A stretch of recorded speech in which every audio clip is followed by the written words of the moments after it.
ఈ పెద్ద పాదం అంటే ఏంటి, ఈ చిన్న పాదం అంటే ఏంటి, ఈ పాదాలు ఏంది అని అంటే వనయాత్ర అంటారు దీన్నే. ఎరుమై కొళ్ళి అని చెప్పారు చూస్తారా, స్వామివారే స్వయంగా ఎరుమేలి నుండి మొదలు పెడితే శబరిమల వరకు నడిచి వెళ్ళారు. ఎరిమేల నుంచి శబరిమలకి వచ్చేటప్పటికి ఆల్మోస్ట్ 63 కిలోమీటర్లు ఉంటుంది, 48 మైళ్ళు అంటారు.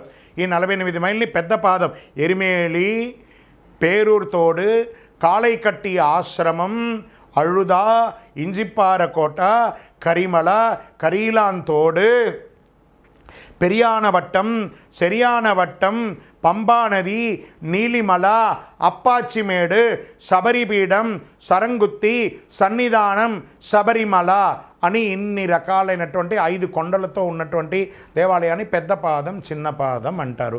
ఇలాంటి చోట నడిచి వెళ్ళడంలో కొన్ని ముక్కోటి వనమూలికలతో కూడినటువంటి చెట్లండి. అలాంటి యొక్క చెట్ల యొక్క ఆ గాలి అంతా మన శరీరంలో తగిలితే మన శరీరం అంతా, మనం భారతదేశంలో వివిధ ప్రాంతాల నుంచి వెళ్తాం కదా, శరీరం అంతా కూడా కాలుష్యంతో నిండిపోయింది.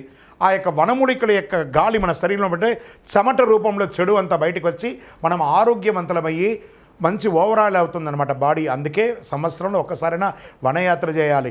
పుట్టినందుకు ఒకసారైనా శబరిమలకు వెళ్ళాలండి. ఎలా వెళ్ళాలి? అழுదా నదిలో మునిగి 2 రాళ్ళను చేతితో తీసి నిండు భక్తితో గుట్టపై ఉంచి, అలా చక్కగా గురువుగారు రాసినటువంటి పాట. కరిమల చేరి కరముల మ్రోక్కి నీ కీర్తి వెలుగెత్తి చాటుదాం.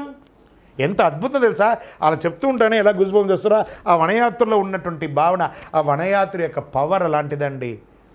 అంత అద్భుతం. ఎక్కడ చూసినా మన బంధువులే.